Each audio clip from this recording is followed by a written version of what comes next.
After namin ma-rescue yung dalawang armored vehicle ng 5th Mechanized Infantry Battalion, nag-move forward na naman po kami kasama yung 1st SRB at other unit na kasama namin nun, sir. And then, nag-move forward din po yung TCP ng 1st SRB nun, sir.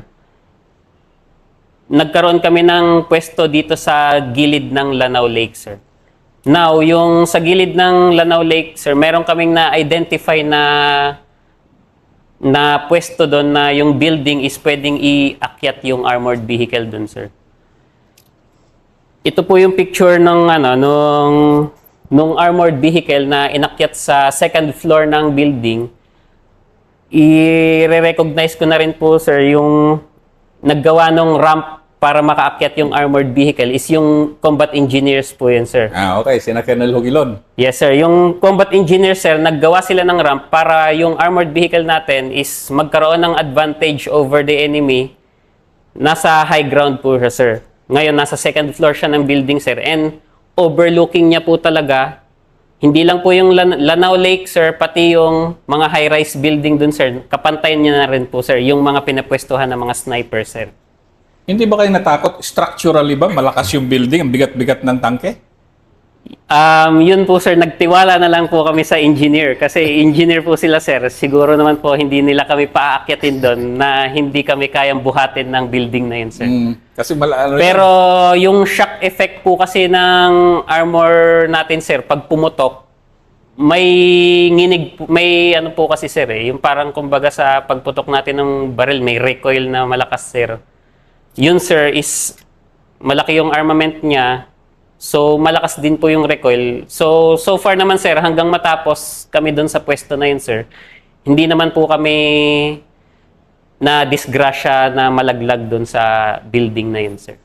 Kasi, di ba, ginamit yung mga 105 na pang direct hit, di ba?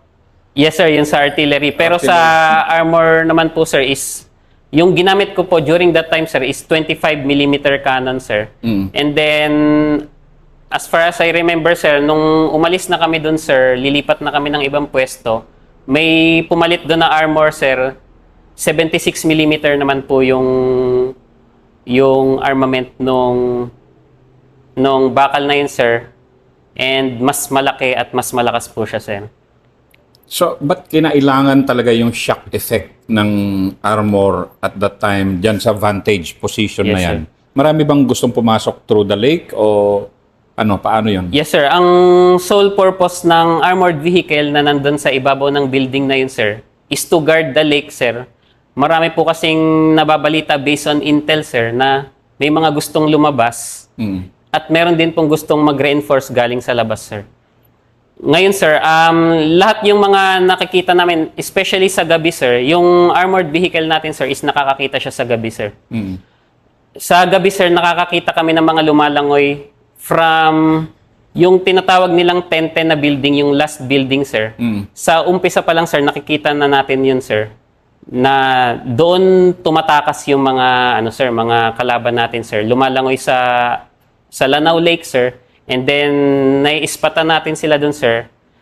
Before we fire, sir, humihingi muna kami ng clearance, sir. And then, when we're clear to fire, sir, tinitira namin yung mga tumatakas po, sir. So, ibig sabihin, from 1010, yun na rin talaga pala yung launching pad nila na tumakas noon na, pero malayo yung lalangoyin nila yun, di ba? Malayo po, sir. Pero hindi naman po nila alam, sir, na nakakakita kami sa gabi, sir. Or we have the capability na ma-detect sila sa gabi, sir. Ang accuracy ng systems nyo, ng firing systems nyo, solid ba? Solid na solid? Yes, sir. 100%. Kung saan mo itutok yung crosshair niya, sir, doon tatama yung bala niya, sir. Kasi doon sa account ni Major Pareño na armor na with the Rangers, yung nakatama kina Isnilon Hapilon. Yes, sir.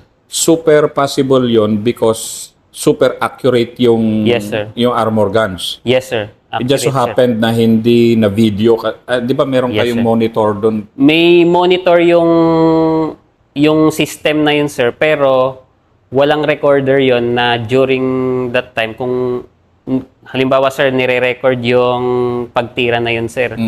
Ang tanging pwede niyo lang pong gawin dun, sir, habang nire-record yun, sir, is kunin yung cellphone niyo, sir. Cellphone mo. I-record po yung monitor, sir, mismo. Pero yung system mismo, sir, is wala siyang recorder na naka-install na habang nag-fire ka ng gun, sir, is nagre-record siya. Wala pong ganun, sir.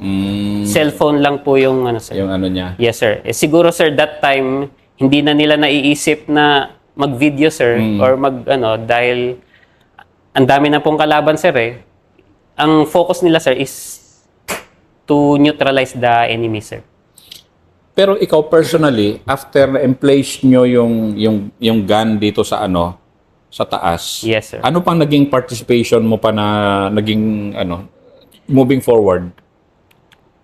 During that time, sir, ang infantry na yung nag-move forward together with other team ng armor, sir. Yung team namin, sir, is solely nakabantay lang sa lake, sir. Morning and night, sir. May duty kami sa gabi, sir. May duty sa umaga, sir.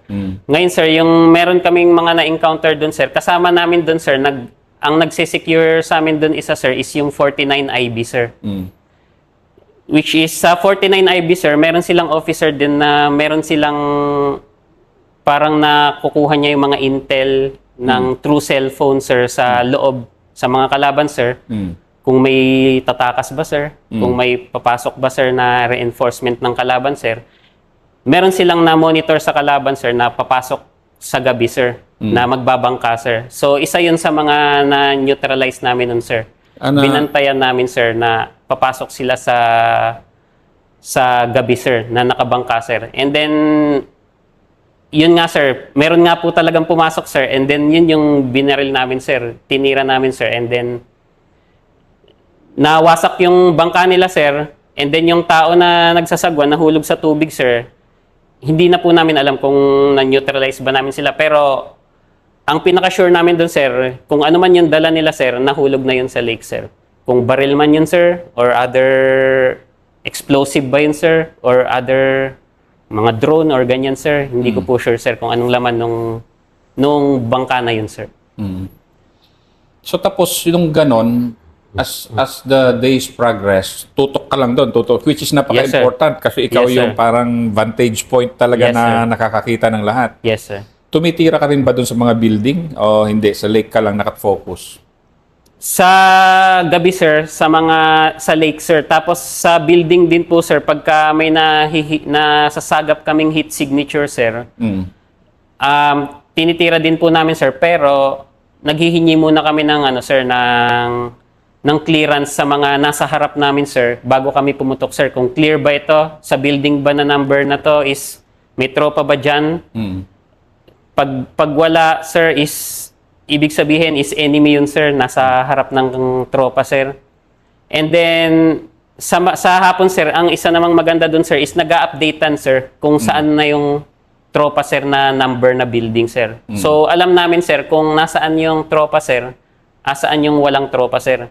Ngayon, sir, before we fire, kahit alam na namin na may tropa doon or wala, sir, before we fire, nagsasabi muna kami, sir, sa mga S3 ng IB, sir, or Ranger, bago kami puputok, sir, is magpapaalam muna kami, sir. So, anong fulfillment mo ng mga sumunod na mga weeks, Yes, sir. months noon until na nandun ka na guardian of the Yes, ang nasa isip ko lang po nun, sir, is because andito na, sir, gera na to, sir, yung kumbaga ang dami ng kalaban sa loob. Tapos ako yung nagbabantay kung may tatakas ba, sir, or may papasok. Parang feeling ko, sir, napakalaki ng role yun, sir, kasi hindi na madadagdagan yung armaments tsaka yung tao ng kalaban sa loob kung hindi sila makapasok, sir.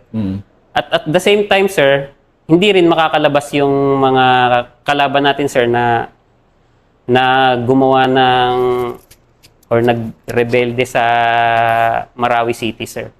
Estimate mo nakailang engagement ka doon from that vantage point?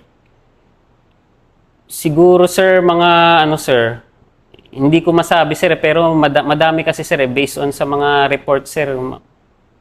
Araw-araw kasi, sir, putukan talaga, sir, eh. Meaning, araw-araw ba may target kayo? Araw-araw may nag-a-attempt lumangoy palabas, araw-araw may papasok. Hindi naman po sir. Siguro po sir mga 3 to 4 times sir yung merong lumangoy palabas tsaka nagbangka pa papasok sir. Ang pinaka klaro sa amin nun sir is yung nakasama namin yung 49IB na may pumasok sa likod sir. Galing sa likod sir na nakabangka sir. Na-recover ng 49IB yung dalawang body count, sir. Pero yung gamit nila, nandun na sa lake, sir. Lumubog na po, Lumubog sir. na. Yes, sir. So buong Marawi Siege, anong mga most unforgettable moment mo? Meron po kasi, sir, na time na, syempre, akala nila yung armor nasa loob ng bakal, ganyan, sir. Meron time kasi, sir, na hindi ko ma-picture out yung pagmamanyuberan ng bakal namin, sir. So, we have yung mga PL namin, sir, minsan, sir, lumalabas, sumasama dun sa, sir, sa nagfo-forward na mga infantry tsaka ranger, sir, para lang po makita namin yung buong area, sir. And then, alam namin kung saan namin ipapalo yung bakal namin, sir, or saan namin ipapwesto yung bakal namin, sir. And merong mga times dun, sir, na ini-snipe yung position namin, sir. Tapos yung bala, sir, katabi ko lang yung tinatamaan yung bala, sir. Parang hardware yun, sir. Tapos may mga tiles. Yung tiles yung tinatamaan ng bala, sir. So, yun, sir, hindi ko makakalimutan na buti na lang hindi ako tinatamaan, sir. Parang ganyan po, sir. Meron din one time, sir, na kasama ko yung radioman ko, sir. And then, ako, sir, then radioman ko, sir, and another sergeant, sir. Tumakbo kami, sir, sa isang kalsada, sir, patawid sa kabila, sir. Bigla na lang tumumba yung nasa likod ko, sir, yung radioman ko, sir, na-snipe na po pala siya, sir. And then, during that time, natulala na yung nasa likod niya, sir. Hinila ko po siya, sir, tapos sumisigaw na yung 15 DRC nun, sir, or 14 DRC, hindi ko lang po maalala, sir, na, sir, alis na kayo dyan kasi ini-snipe nga po, sir. During that time, sir, putukan na yung nun, sir, nagpuputukan na yung both sides nun, sir. So, hinila ko na lang sila, sir, hanggang sa makarating kami sa safe na area, sir. And then sinabi ko dun sa isa na natulala, sir, sabi ko, yung baril niya, na iwan niya, kuhanin mo, kinuha niya, sir. So, yun, sir. Hanggang ngayon, sir, yung tropa na snipe na yun, sir, nabuhay naman po siya, sir. Tinamaan siya sa tiyan, sir, tas tumagos sa kamay niya, sir. After nun, sir, sakay siya sa ambulance, sir, and then dinala sa Viluna, sir. Hanggang ngayon, sir, nag-uusap pa rin kami, tapos nagpapasalamat siya, sir, na hinila ko siya, sir.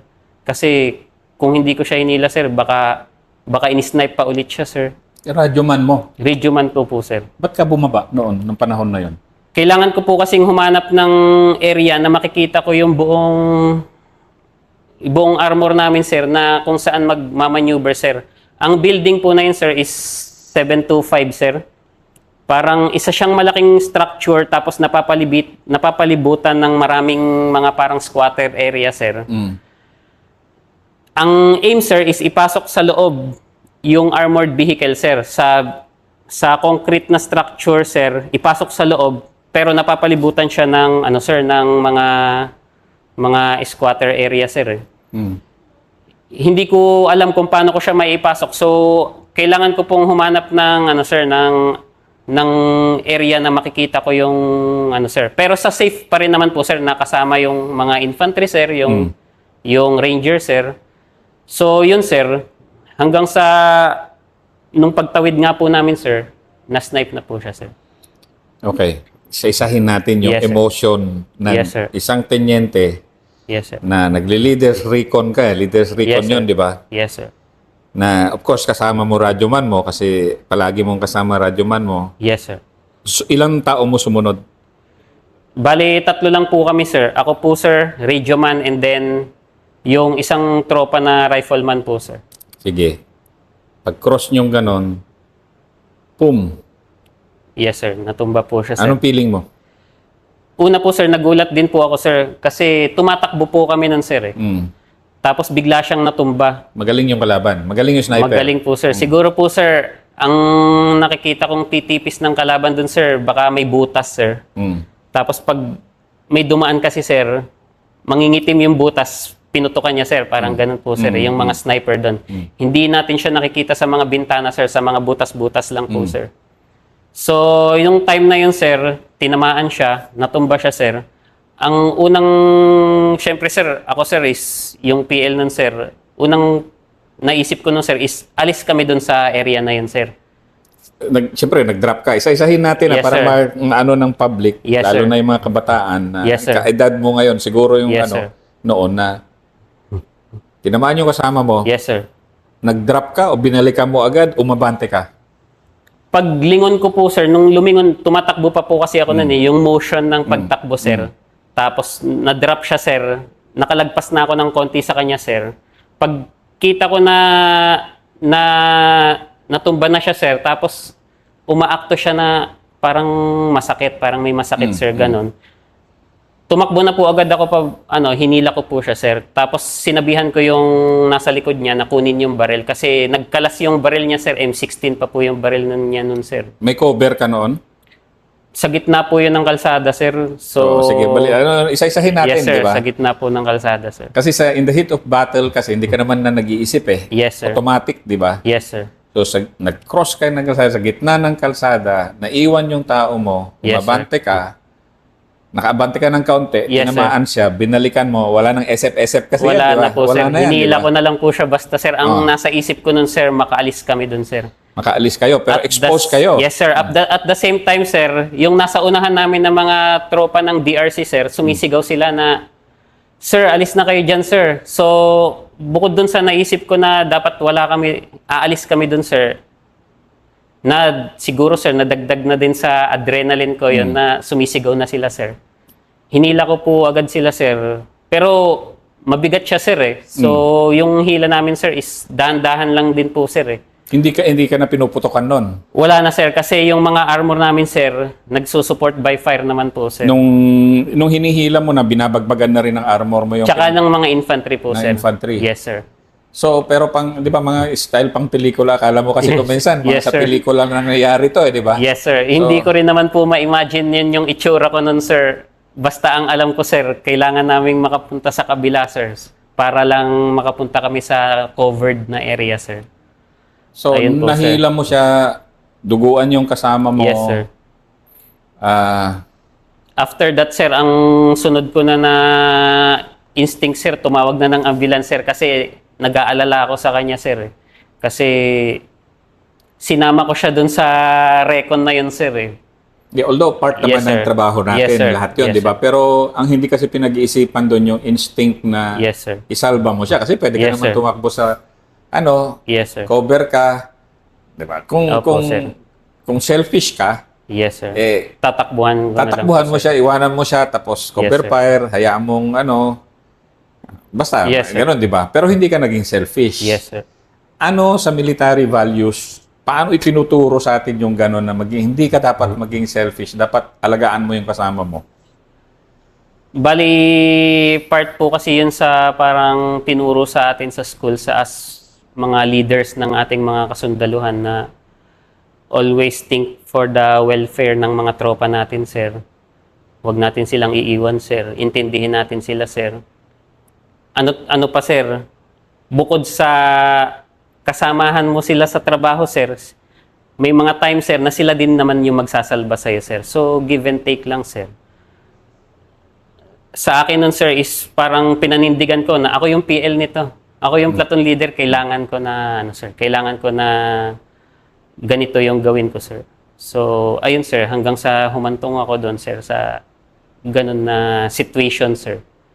And thankful naman ako, sir, kasi nabuhay siya, sir. Sinabi ko pa nga po sa nanay ko nun, sir, after nun, sir, ma, yung radioman ko napunta sa Biluna na wounded, bisitahin mo naman, parang ganun po, sir. Ano ba? Tinawagan mo pa mother mo? Tinawagan ko po yung mother ko nun, sir. Tapos yung mother ko, pinuntahan niya po yung tropa, sir, nung nasa Biluna na po, sir. Talaga? Ba't mo naisip yun na involve mo yung mother Kasi, mo? sir, parang yung tropa kasi na yun, sir, is nag-alala ko sa kanya nung time na yun, sir, na baka mamatay kasi siya, sir. Kasi yung tama niya, sir, napuruhan siya, sir, sa tiyan. Yung bitukan niya kasi yung tinamaan, sir. Then tumagos pa sa kamay niya, sir. So, nung time na yun, sir, after siya ma-rescue din po ng ambulance, sir, bumalik muna ako sa, ano, sir, sa rear, sir, and then, nagmuni-muni saglit, sir. Shock ka Yes, rin, sir, eh. na, ano ako, sir, nagmuni-muni ako saglit, sir, na baka mamatay, baka ma-casualty yung tropa namin, sir. So, ayun, sir, and then, the next day na po ako ulit nakabalik nun, sir, na another day to fight na naman po, sir. Kasi kung minsan, kung estudyante ka, muni-muni mo, parang bumagsak ka ng exam. Yes, sir. Ganon, di ba? Yun po, sir. Sana hindi siya napuruhan, sir. Kasi kita ko po yung, ano, sir, yung tama niya, sir, sa tiyan po, sir. Dumudugo yung tiyan niya, sir. Tapos talagang yung aray niya, ganun po, sir. Totoong ano talaga, Totoong hindi yung aray, sir. aray Hindi yung, talaga. ano, sir. Yes, sir. Pero yung muni-muni na ganon, di ba? Kung minsan nakatingin ka na lang sa langit, Yes, sir. di ba? Ng mga Yes, sir. muni-muni na ganon. Na Yes, parang, sir. tama pa ba itong ginagawa ko? Yes, sir.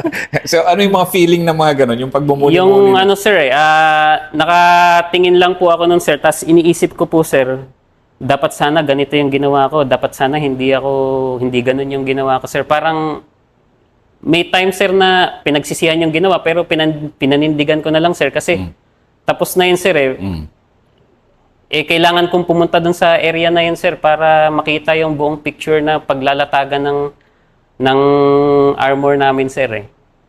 So, yun po, sir, yung during sa building na yun, sir. 725 yung building na yun, sir. 725. So, pagbalik mo, kasi siyempre, pagkatapos ng muni-muni, bag-bag Yes, na sir. naman, di ba? Ano, Yun, paano sir. na utak mo nung pagtapos ng muni-muni? Yung, ano na yun, sir, inisip ko na lang, sir, na malapit na tong matapos. Malapit na po kasi yun sa Padjan Market, sir, Sa Padjan Market, sir, pababa na po yun sa 1010, sir. From Padjan Market, pababa na sa 1010, sir. So, inisip ko na lang na malapit na tong matapos. Siguro, sir, mga month ng September or October na yun, sir. Yung time na yun, sir, na malapit na siyang ma-declare na liberated, sir. Parang ganun po, sir. So, inisip ko na lang, sir, na malapit na itong matapos. Konting tiis na lang, parang ganun, sir. Pero, syempre, sir, hindi ko yun pinapakita sa mga kasamahan natin, sir. Kailangan, tingin niya pa rin sa atin, sir, is, kumbaga, matatag pa rin tayo, sir. Kasi, pag na-low moral tayo, sir, baka yung tropa natin, ma-low moral din, sir. Parang ganun po, sir. At one time din ba nakita mong low moral naman yung tropa mo? I mean, tagal 5 months Yes, sir. Marami po, sir. Marami pong time na nakikita natin na medyo parang ayaw na ng tropa, sir. Pagod na? Pero, yes, sir. Pagod na. Araw-araw ba naman, sir? Sa araw-araw na ginawa ng Diyos, putok ng baril yung naririnig natin, sir. Pero, syempre, sir, minomotivate ko na lang po sila, sir. Sinasabi ko na malapit na itong matapos. Tapos, yung prestige natin nakasalalay dito. Gano'n na lang po yung sinasabi ko, sir. Which is totoo naman, Yes, sir. di ba? Yes, sir. Yun po talaga yung ano dun, sir. Lalo na, sir, sa armor kami, sir. Tapos, minsan sinasabi ko yung mga kasamahan natin sa infantry, nagpo-forward. Dapat mag-forward din tayo. Parang ganun po, sir. Yun po, sir. So, yun. Yung mga infantryman natin, wala naman silang cover, kundi yung vest nila. So, yung armor, since balot tayo ng bakal, so, kailangan mas matatag tayo mag-move forward. Pero kahit balot kayo ng bakal, ma-RPG naman. Ma-RPG, sir. Yun Yun pa nga rin. po, sir.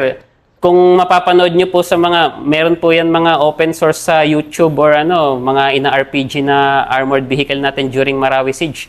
Makikita nyo po talaga yung blast, yung lakas ng RPG pag tumama sa armor, sir. So, yun po, sir. Swerte ko po, sir, na sa armor ako na-assign dahil it's not so, sir, yung parang yung during that time kasi, sir, is yung firepower yung kinailangan sa Marawi Siege, sir. Dahil mga high-rise building, sir, matitibay yung mga, sir, mga concrete yung mga cover ng kalaban, sir, which is hindi naman po basta-basta makuha ng small arms yun, sir. So, yung pinaka, ng armor dun, sir, is yung kanyang firepower and shock effect po, sir. So talagang naging Kasi essentially nga, sabi ko kanina kay Yes, sir. Colonel Servito, parang ang Marawi kasi kung i-boil it down mo siya, isa Yes, siyang sir. mechanized infantry battle na yung mga infantry is yung mga Rangers, Yes, sir. LRR, di ba? Yes, sir. Plus binanatan ng sniper, di ba na Yes, sir. ano, so yung pero yung core mechanized infantry talaga Yes, na sir. ano. So looking back sa buhay mo, meron ba yung napakalungkot din na araw mo doon? Siguro sir, yung pinakamalungkot dun sir is yung yung na-snipe yung tropa ko na radio man sir. Hmm. Noon lang ako time na parang naghang talaga sir na after nun sir, yung nag-isip-isip sir ganun na sana hindi siya mamatay ganun sir. Hmm. So, kaya nag-resort ako sir na pagka nasa Viluna na sir, padalaw ko talaga sa mother ko sir eh. So, Kasi ano yun, parang guilt, hindi naman, kasi mother mo. kasama po yung guilt sir kasi may mga what ifs po ako nun sir na what if hindi ako tumawid dun? What if pinagpaliban ko yung paghanap ng posisyon na yan? Kasi kaya lang naman sir, kailangan talaga yun sir kasi yun ngang mga tropa natin sa infantry sir, araw-araw silang nakikipagpukpukan doon tapos ako maghe-hesitate. Parang ganun po sir eh. So, kaya nag-decide ako na tatawid doon sir para makita ko yung buong picture nga sir, mailatag ko ng maayos yung armor natin sir, masuportahan yung mga infantry natin sir. So, ayun po sir, yung ko sir, at some point sir, may guilt sir, pero at the same time, marami din naman nasalba siguro nung action ko na yon dahil nakapasok yung armored vehicle doon sa loob ng na yun sir. Sa loob ng parang compound ng building na yun sir at nakapagbigay siya ng fire support sa mga natin sir, tropa natin na infantry tsaka ranger sir. Pero hindi ka ba na concern sa mother mo na doon sa pag nakita ng mother mo yung wounded mo, alam niyang maari mangyari rin sa'yo yun? Hindi naman po sir kasi unang-una sir, yung father ko rin is sundalo din sir.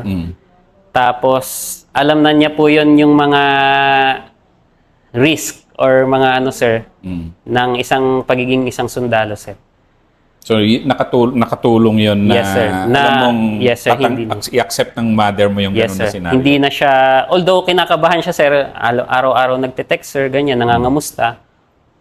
May mga time na hindi na nga po ako nagre-reply sir para lang hindi nila maisip na ganito pala yung buhay doon sir. Araw-araw na putukan sir. Pero pag nag-update ako na okay naman po ako parang ganyan po sir nakakain naman ng maayos sir. Ganun. So, ayun po sir.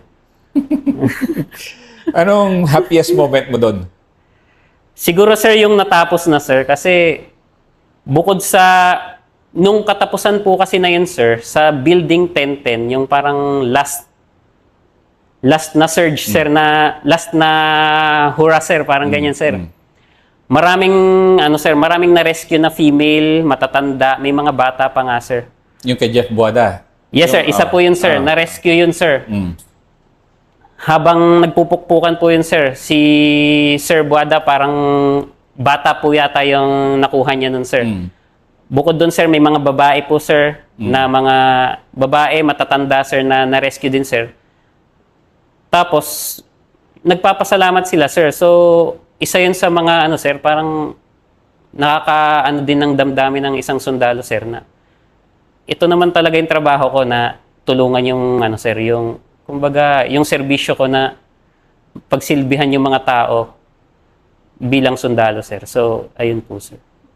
Nakakita ka up close and personal ng mga lumabas na mga babae, di ba? Yes sir, yes sir. Anong feeling mo nun? Kasi alam mong may bata nga May May bata sir, yes sir. Sabi nga ni Jeff, sir, meron nga bagong silang na bata doon. Yes sir.